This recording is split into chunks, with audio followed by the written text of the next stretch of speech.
后边。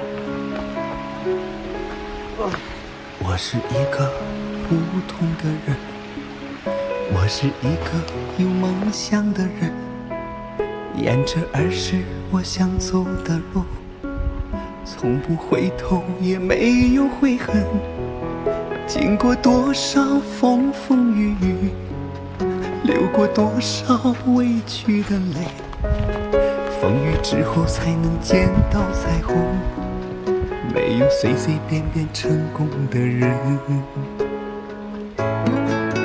感谢所有爱我的人，感谢所有宠我的人，一路上无悔的陪着我。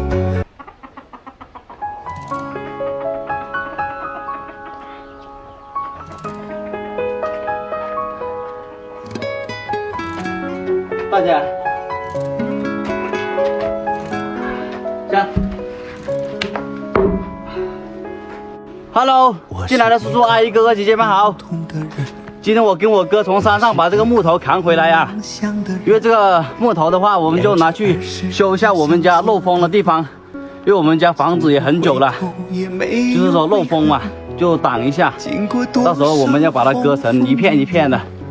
去挡一下那漏风的地方，因为我们家的话没有通公路，只能用肩膀扛着回来。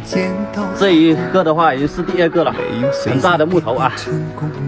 因为咱们家的房子的话也有40年了嘛，就很旧了，有点破了，就把这个木头拿回家，把家修好一点。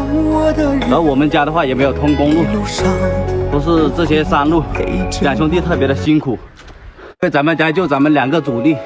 咱们家一家就4口人嘛。